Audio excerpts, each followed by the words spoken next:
Iran തങ്ങളുടെ കരുത്ത് എന്താണ് എന്ന് വ്യക്തമാക്കുന്ന മണിക്കൂറുകളാണ് കടന്നുപോയത്. ഇസ്രായേലിന് നേരെ 100-ലധികം 200ഓളം മിസൈലുകൾ തുടർച്ചയായി ഇറാൻ പ്രയോഗിച്ചു. ഇസ്രായേലിൻ്റെ ടെല്ലവീവ് ഉൾപ്പെടെയുള്ള പ്രധാനപ്പെട്ട നഗരങ്ങൾ, വിമാനത്താവളങ്ങൾ തുടങ്ങിയ തന്ത്രപ്രധാന മേഖലകളിലെല്ലാം ഈ മിസൈലുകൾ എത്തിയിട്ടുണ്ട് എന്നാണ് ആദ്യഘട്ടത്തിൽ പുറത്തുവരുന്ന വിവരം. പക്ഷേ ഇസ്രായേൽ പറയുന്നത് ഇതുവരെ ആൾനാശമൊന്നും റിപ്പോർട്ട് ചെയ്തിട്ടില്ല, മറ്റ് നാശനഷ്ടങ്ങളെക്കുറിച്ച് പറയാറായിട്ടില്ല എന്നാണ്. പക്ഷേ ഇറാൻ തങ്ങളുടെ കരുത്ത് എന്താണ് എന്നും തങ്ങളുടെ പ്രതികാര ദാഹം എത്രത്തോളമാണെന്നും തങ്ങളുടെ പോരാട്ട വീര്യം എത്രത്തോളം ശക്തമാണെന്നും ഈ ലോകത്തിന് മുന്നിൽ തെളിയിച്ചു കൊടുത്ത ആക്രമണമാണ് അരങ്ങേറിയത് എന്നതിൽ തർക്കമില്ല. ഇത്തരമൊരു ആക്രമണം ഉണ്ടാകുമെന്ന് അമേരിക്ക നേരത്തെ തന്നെ ഇസ്രായേലിന് മുന്നറിയിപ്പ് കൊടുത്തിരുന്നു. മണിക്കൂറുകൾക്കുള്ളിൽ ആക്രമണം നടക്കുകയും ചെയ്തു. ഇസ്രായേലിൻ്റെ പരാജയമായും അല്ലെങ്കിൽ വലിയ തിരിച്ചടിയായും ഇറാൻ്റെ യുദ്ധത്തിലുള്ള വലിയ മുന്നേറ്റമായും ഇതിനെ വിലയിരുത്താൻ സാധിക്കും. എന്നാൽ ആര് ജയിക്കുന്നു ആര് തോൽക്കുന്നു എന്നതിനപ്പുറത്തേക്ക് വലിയ അപകടമാണ് പശ്ചിമേഷ്യയിൽ സംഭവിച്ചു കൊണ്ടിരിക്കുന്നത് എന്നുള്ളതാണ് ഒരു യാഥാർത്ഥ്യം. അതിലൊരു സംശയവുമില്ല. ആരും അത് വിസ്മരിക്കാനും പാടില്ല. ഇറാൻ ജയിച്ചാലും ഇസ്രായേൽ ജയിച്ചാലും അല്ലെങ്കിൽ ആർക്ക് ഈ യുദ്ധത്തിൽ മേൽക്കൈ ഉണ്ടായാലും അതൊക്കെ ബാധിക്കുന്നത് ഒരു കൂട്ടം സാധാരണക്കാരായ മനുഷ്യരെയാണ്, പശ്ചിമേഷ്യയുടെ സമ്പദ് വ്യവസ്ഥയെയാണ്.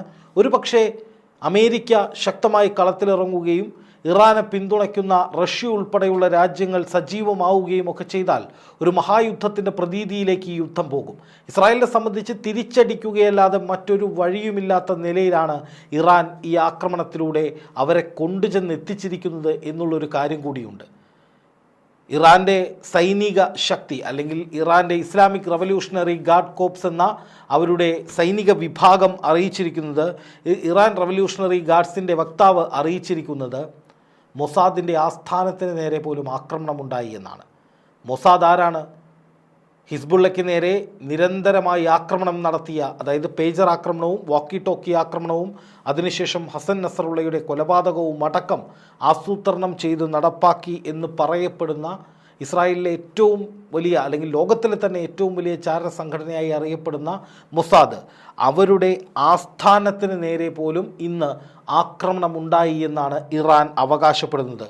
ഇറാൻ ഈ ആക്രമണം നടത്തിയത് ഇസ്രായേലിനുള്ള വലിയൊരു താക്കീതാണ് എന്ന കാര്യത്തിൽ സംശയമില്ല. അതുകൊണ്ട് തന്നെ നാണം കെട്ട് തലകുനിക്കുന്ന അവസ്ഥയിലേക്ക് ഇസ്രായേൽ പോയിരിക്കുകയാണ്. ഈ യുദ്ധത്തിൽ ഇതുവരെ ഇസ്രായേലിനൊരു മേൽക്കൈ ഉണ്ടായിരുന്നു, അതിൽ സംശയമില്ല. കാരണം ഹിസ്ബുള്ളയുടെ കമാൻഡറായ അല്ലെങ്കിൽ ഏറ്റവും പ്രധാനപ്പെട്ട തലവനായ ഹസൻ നസറുള്ളയെ കൊലപ്പെടുത്തുന്നു, അതുപോലെ തന്നെ അവരുടെ ഇൻ്റലിജൻസ് മേധാവിയെ കൊലപ്പെടുത്തുന്നു, അതോടൊപ്പം മറ്റു പല പ്രമുഖ കമാൻഡർമാരെയും ഹിസ്ബുള്ളയുടെ കമാൻഡർമാരെയും വധിക്കുന്നു. അതുപോലെ തന്നെ ഈ പറയുന്ന ഹമാസിൻ്റെ തലവനെ ഇറാനിലെ ഏറ്റവും സുരക്ഷിതമായ കേന്ദ്രമെന്ന് ഇറാൻ കരുതിയ സ്ഥലത്ത് വെച്ച്, അതും ഇറാൻ പ്രസിഡന്റിൻ്റെ സത്യപ്രതിജ്ഞയുമായി ബന്ധപ്പെട്ട് ക്ഷണിക്കപ്പെട്ട അതിഥിയായി വന്ന ഹമാസിൻ്റെ തലവൻ ഇസ്മായിൽ ഹാനിയയെ ഇറാനുള്ളിൽ വെച്ച് ഏറ്റവും സുരക്ഷിതമായ പ്രദേശമെന്ന് ഇറാൻ കരുതിയിടത്ത് വെച്ച് ഇസ്രായേൽ കൊലപ്പെടുത്തുന്നു. അങ്ങനെ കഴിഞ്ഞ കുറച്ചു കാലങ്ങളായി യുദ്ധത്തിൽ വലിയൊരു മേൽക്കൈ ഇസ്രായേലിനുണ്ട്. അത് മൊസാദിൻ്റെ നീക്കങ്ങളായിരുന്നു എന്നാണ് അന്താരാഷ്ട്ര മാധ്യമങ്ങളടക്കം വിലയിരുത്തിയിരുന്നത്. അതുകൊണ്ട് തന്നെ മൊസാദ് എന്നത് ഇറാന് ചതുർത്ഥിയുള്ള അല്ലെങ്കിൽ ഇറാന് തീരെ കണ്ടുകൂടാത്ത അല്ലെങ്കിൽ ഇറാൻ ഏറ്റവും അധികം പ്രതികാര ദാഹമുള്ള ഒരു വിഭാഗം തന്നെയായിരുന്നു. ആ മൊസാദിൻ്റെ ആസ്ഥാനത്തേക്കാണ് ആക്രമണം നടന്നിരിക്കുന്നത്. അതുപോലെ തന്നെ ബെഞ്ചമിൻ നെതന്യാഹു, ഈ പ്രഹരമെന്ന് പറയുന്നത് ശരിക്കും പറഞ്ഞാൽ ഇസ്രായേൽ പ്രധാനമന്ത്രി ബെഞ്ചമിൻ നെതന്യാഹുവിന് നേരെയുള്ളതാണ്. കാരണം എന്താണ്? ബെഞ്ചമിൻ നെതന്യാഹു ആണ് ഈ യുദ്ധത്തെ ഈ രീതിയിലേക്ക് പൊടുന്നനെ ഷിഫ്റ്റ് ചെയ്യുന്നത്. അതായത് ഹമാസിനെ ഇല്ലാതാക്കും, ബന്ദികളെ പിടിച്ചെടുക്കുമെന്നൊക്കെ പറഞ്ഞുകൊണ്ട് ഈ യുദ്ധം ആരംഭിച്ച ഇസ്രായേലിന് 12 മാസമായിട്ടും പ്രഖ്യാപിത ലക്ഷ്യം നേടാൻ കഴിഞ്ഞില്ല.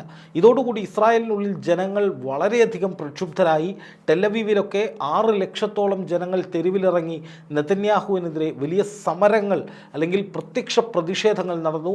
ഇസ്രായേൽ പോലീസും സൈന്യവും അവിടുത്തെ അവിടുത്തെ സിവിലിയൻസും തമ്മിൽ ഏറ്റുമുട്ടുന്ന സാഹചര്യമുണ്ടായി.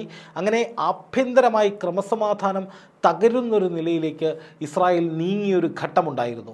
ആ ഘട്ടത്തിലാണ് ലെബനന് നേരെ ആക്രമണം കടുപ്പിച്ചുകൊണ്ട് നെതന്യാഹു രംഗത്ത് വരുന്നത്. ആ നെതന്യാഹുവിൻ്റെ ആ നീക്കമെന്ന് പറയുന്നത് രാഷ്ട്രീയപരമായി അദ്ദേഹത്തിന് വലിയ മുന്നേറ്റം കൊണ്ടുവന്ന ഒരു കാര്യമായിരുന്നു. ഹസൻ നസറുള്ളയെ അടക്കം വധിച്ചുകൊണ്ട് ബെഞ്ചമിൻ നെതന്യാഹു ലോകത്തോട് വിളിച്ചു പറഞ്ഞത്, ഞങ്ങളുടെ ജനങ്ങൾക്ക് സമാധാനമായി ഉറങ്ങാൻ കഴിയുന്നതുവരെ ഞങ്ങൾ ഈ പ്രവൃത്തി തുടരുമെന്നാണ്. അത് നെതന്യാഹുവിന് വലിയ സ്വീകാര്യത ഇസ്രായേലിൽ ഉണ്ടാക്കിക്കൊണ്ടിരിക്കുകയായിരുന്നു. ആ ഘട്ടത്തിലാണ് ഇസ്രായേലിൻ്റെ സുരക്ഷിതത്വ ബോധത്തെ പോലും ഭയപ്പെടുത്തുന്ന വിധത്തിൽ, ഇസ്രായേലിലെ ജനങ്ങളെ വലിയ തോതിൽ പരിഭ്രാന്തരാക്കുന്ന വിധത്തിൽ ഇത്രയും വലിയ ഒരു ആക്രമണം ഇറാൻ നടത്തിയിരിക്കുന്നത്. ആ ആക്രമണത്തിന് പിന്നാലെ ഇറാൻ പറഞ്ഞത് എന്താണ്? ഇതുകൊണ്ട് ഞങ്ങൾ നിർത്തില്ല, ഇനിയും രക്തരൂക്ഷിതമായ, ഇതിലും ശക്തമായ, ഇതിലും ആഘാതമുണ്ടാക്കുന്ന നിരവധി ആക്രമണങ്ങൾ വരാൻ പോവുകയാണ് എന്ന്. അപ്പോൾ ഇതൊരു തുടക്കമാണ്, ഒടുക്കമല്ല ഒന്നിൻ്റെയും എന്ന സൂചന വ്യക്തമായി കഴിഞ്ഞു. ഇതുകൊണ്ട് വലിയ നാശനഷ്ടങ്ങൾ പശ്ചിമേഷ്യയിലുണ്ടാകും, ഇറാന് നാശമുണ്ടാകും, ഇറാൻ്റെ പ്രോക്സി ഗ്രൂപ്പുകൾ നിലനിൽക്കുന്ന രാജ്യങ്ങൾക്ക് നാശനഷ്ടമുണ്ടാകും. തിരിച്ച് ആക്രമണം ഇസ്രായേലിലേക്ക് ഉണ്ടാകുമ്പോൾ ഇസ്രായേലിനും അത് താങ്ങാവുന്നതിലും അപ്പുറമായേക്കാം. അതുപോലെ തന്നെ അമേരിക്ക തീർച്ചയായും ഇസ്രായേലിനെ സംരക്ഷിക്കാൻ രംഗത്ത് വരും. അമേരിക്കൻ പ്രസിഡന്റ് ജോ ബൈഡൻ ഇപ്പോൾ തന്നെ പറഞ്ഞത്, ഇറാനെതിരെ പോരാടാൻ ഞങ്ങൾ തയ്യാറാണ്, ഇസ്രായേലിന് വേണ്ട സംരക്ഷണം അതിലുപരി കൊടുക്കാൻ ഞങ്ങൾ ബാധ്യസ്ഥരാണ് എന്നാണ്. അപ്പോൾ സ്വാഭാവികമായി അമേരിക്ക കൂടി ഈ യുദ്ധത്തിലേക്ക് വരുമ്പോൾ അത് ഇറാന് താങ്ങാൻ കഴിയുമോ എന്നൊരു ചോദ്യം നിലനിൽക്കുന്നുണ്ട്. കാരണം ഇറാനെ സംബന്ധിച്ച് ഇറാൻ പശ്ചിമേഷ്യയിലെ ഏറ്റവും വലിയ ശക്തിയാണ്. ഹിസ്ബുള്ള അടക്കമുള്ള കരുത്തരായ പ്രോക്സി ഗ്രൂപ്പുകൾ ഇറാൻ്റെ കീഴിലുണ്ട്. പക്ഷേ സാക്ഷാൽ അമേരിക്ക കളത്തിലിറങ്ങി അമേരിക്കയുടെ സർവ്വസന്നാഹങ്ങളും ഇസ്രായേലിന് വേണ്ടി ഉപയോഗിക്കാൻ തീരുമാനിച്ചാൽ അതിനെ എത്രത്തോളം ഇറാന് പ്രതിരോധിക്കാൻ കഴിയുമെന്ന ചോദ്യമുണ്ട്. അപ്പോൾ തീർച്ചയായും ഇറാൻ റഷ്യയുടെ സഹായം തേടും, റഷ്യ കളത്തിലിറങ്ങും. റഷ്യ ആയുധം മാത്രമാണോ നൽകുക, അതോ സൈനിക പിന്തുണ നൽകുമോ, നിരുപാധിക പിന്തുണ നൽകുമോ എന്ന ചോദ്യമൊക്കെ അവിടെ നിൽക്കുകയാണ്. അതുപോലെ തന്നെ ചൈന, റഷ്യ, ഇറാൻ ആ ഒരു ബെൽറ്റ് ശക്തമായാൽ പിന്നെ എന്തും സംഭവിക്കാവുന്ന സാഹചര്യം, യുദ്ധം ഏതു തലത്തിലേക്ക് വേണമെങ്കിലും എടുത്ത് ഉയർത്തപ്പെടാവുന്ന സാഹചര്യം സംജാതമാവുകയാണ്. അങ്ങനെ സംജാതമായാൽ അത് പശ്ചിമേഷ്യയിൽ ഒരു വലിയ നാശത്തിലേക്ക് കൊണ്ടുപോകും. നമ്മളൊക്കെ ഇപ്പോൾ ഇസ്രായേൽ ജയിക്കുന്നു അല്ലെങ്കിൽ ഇറാൻ ജയിക്കുന്നു, ഇരുവരും യുദ്ധം ചെയ്യുന്നു എന്നൊക്കെ ഈ ആരുടെ പക്ഷത്ത് നിന്നുകൊണ്ട് എന്ത് തരത്തിൽ അങ്ങോട്ടും ഇങ്ങോട്ടും പറയുന്നവരായാലും മനസ്സിലാക്കേണ്ടത് ഇത് വലിയ നാശത്തിനാണ്. യുദ്ധം ഒരിക്കലും ശാശ്വത സമാധാനം എവിടെയും കൊണ്ടുവന്ന ചരിത്രമില്ല എന്ന് മാത്രമല്ല, യുദ്ധാനന്തരം ആ യുദ്ധം നടന്ന പ്രദേശങ്ങളൊക്കെ തകർന്നു പോയിട്ടേയുള്ളൂ, അല്ലെങ്കിൽ അവിടുത്തെ ജനങ്ങൾ ദുരന്ത ഭൂമികയിൽ വല്ലാതെ ദുരിത ജീവിതം തള്ളി നീക്കിയിട്ടേയുള്ളൂ. സാധാരണക്കാരായ ജനങ്ങളെ നോക്കുക, ഈ യുദ്ധത്തിലൂടെ എത്ര വലിയ തിരിച്ചടികളാണ് അവർക്കുണ്ടാവുക.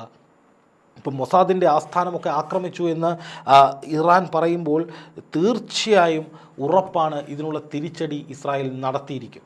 ഇസ്രായേലിനെ സംബന്ധിച്ച് അത്രയധികം നാണം കെടുത്തുന്ന ഒരു ആക്രമണമാണ്. അവരെ വല്ലാതെ, ബെഞ്ചമിൻ നെതന്യാഹുവിനെ വ്യക്തിപരമായി വല്ലാതെ ബാധിക്കുന്ന ഒരു ആക്രമണമാണ് ഇറാൻ നടത്തിയിരിക്കുന്നത്. അപ്പോൾ തിരിച്ചടി എന്തായാലും ഉണ്ടാകും.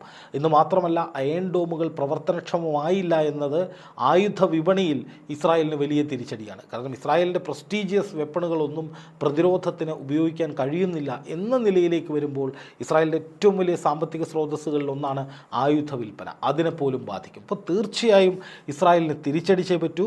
എന്തായാലും നിലവിലെ സാഹചര്യത്തിൽ ഇസ്രായേൽ തിരിച്ചടിക്കാനുള്ള സാധ്യത വളരെയേറെയാണ്. അമേരിക്ക അധികം വൈകാതെ തന്നെ ഇസ്രായേലിനൊപ്പം അണിനിരക്കുന്ന സാഹചര്യം വരും. അങ്ങനെ വന്നാൽ നമ്മൾ ഭയപ്പാടോടുകൂടി മാത്രം കാത്തിരുന്ന, അല്ലെങ്കിൽ ആലോചിക്കുമ്പോൾ തന്നെ ഭയം തോന്നുന്ന വിധത്തിലേക്ക് ഈ യുദ്ധം മാറും. അത് പശ്ചിമേഷ്യയെ ആദ്യം ബാധിക്കും, പിന്നീട് അത് പതിയെ പതിയെ ലോകത്തെ മുഴുവൻ ബാധിക്കുന്ന വിധത്തിലേക്ക്, സാമ്പത്തിക പ്രതിസന്ധി അടക്കം രൂക്ഷമാകുന്ന വിധത്തിലേക്ക് മാറാനുള്ള സാധ്യതയുണ്ട്. മറ്റൊരു പ്രധാനപ്പെട്ട കാര്യം, ഇറാൻ്റെ കയ്യിലുള്ള ആയുധങ്ങൾ ഏതാണ്, ഏത് വിധത്തിലുള്ളതാണ് എന്നത് സംബന്ധിച്ചൊന്നും ഒരു പിടിപാടും ലോകത്തിനില്ല. ആണവ സമ്പുഷ്ടീകരണം പോലും നടത്തിയിരുന്ന രാജ്യമാണ് ഇറാൻ. ഏതെങ്കിലും ഒരു ഘട്ടത്തിൽ അത്തരം കടുത്ത ആയുധങ്ങളുടെ പ്രയോഗമൊക്കെ ഉണ്ടായാൽ പിന്നെ ലോകം ബാക്കി കാണില്ല നിലവിലെ സാഹചര്യത്തിൽ. അതുകൊണ്ട് തന്നെ ഭയപ്പാടോടെയും ആശങ്കയോടും കൂടി മാത്രമേ ഈ യുദ്ധ സാഹചര്യത്തെ നോക്കിക്കാണാൻ കഴിയൂ. എന്തും സംഭവിക്കാവുന്ന ദിനങ്ങളാണ് വരാൻ പോകുന്നത്.